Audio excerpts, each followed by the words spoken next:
आवाज की दुनिया के दोस्तों, विदेशी मनुष्य धन वृक्ष तले गाड़ गया। बीते 60 मास ले आयो निज धन को, मिला नहीं धन जाके नृप से अर्ज करी। वैद्य को बुलाए नृप पूछे वृक्ष गुण को, तरु गुण कहाँ वैद्य पूछे नृप 60 मास। मध्य वृक्ष जड़ गुण कहाँ कोई जन को, रोगी को बताया नाम चट से दिलाया माल। कहे सूर्य मुनि न्याय नीति कहो इनकी, कवि न्याय नीति कहो इनको। कविता अच्छा लगे सब्सक्राइब करें। आवाज की दुनिया के दोस्तों, लाइक करें, कमेंट्स करें। एक नगर में एक विदेशी मनुष्य आया, उसके पास कुछ धन था। एक नगर में एक विदेशी मनुष्य आया, उसके पास कुछ धन था। उसे उस नगर से ऐसे मार्ग से जाना था जिसमें लूट जाने का डर था। उस नगर में भी उसका कोई परिचित नहीं था कि जिसके पास वे अपनी धनराशि को सुरक्षित रख सके। आखिर वह बहुत सोच विचार के बाद नगर के बाहर आया। उचित समय में उसने एक वृक्ष के नीचे धन गाड़ दिया। 6 मास बाद वह व्यक्ति आया, परंतु उस स्थान पर उसे धन नहीं मिला। वह बहुत ही दुखी हुआ। वह धन को अब कैसे खोजे, यही चिंता उसे सता रही थी। आखिर उसने राज्य श्रेय लेने का विचार किया। वह राजा के पास पहुंचा। उसने राजा के सामने अपनी बात रखी।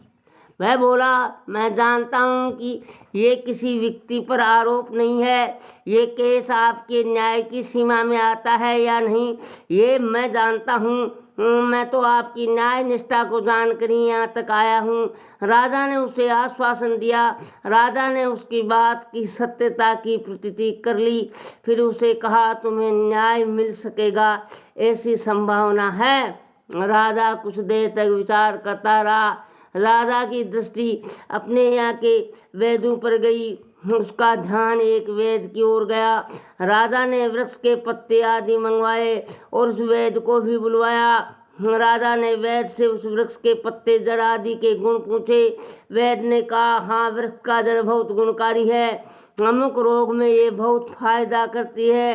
राजा ने पूछा, इन 6 महीनों के भीतर आपने किसी से इस वृक्ष की जड़ मंगवाई थी या किसी को इसका उपयोग में लेने का कहा था? वैद्य ने कहा, हाँ, एक ही जने को इसकी जड़ उपयोग में लेने की बात कही थी। उस रोगी को कभी कभी अभी भी देखने जाना पड़ता है। राजा ने उस व्यक्ति को बुलवाया। उससे विविध प्रश्न करके राजा ने रहस्य को जान लिया। वह व्यक्ति भी दूसरे का धन हड़पना नहीं चाहता था, इसलिए उसने भी धन पाने की बात स्वीकार करके वह धन उस विदेशी को दे दिया। इस प्रकार राजा ने उस विदेशी मनुष्य का धन उसे दिला दिया और विदेशी मनुष्य उसके न्याय की महिमा गाता हुआ अपने देश की ओर रवाना हो गया। शिक्षा। आवाज की दुनिया के दोस्तों, पुण्यात्माओं, जो न्याय नीति की निष्ठा वाला होता है वह न्याय करने से मुकरता नहीं। सज्जनों, न्याय निष्ठा मनुष्य को सूक्ष्म बुद्धि वाला बनाती है और जो सूक्ष्म बुद्धि का स्वामी होता है वह उलझे हुए केस को भी सरलता से सुलझा जाता है। हरे हरे। जय श्री कृष्णा। राधे राधे।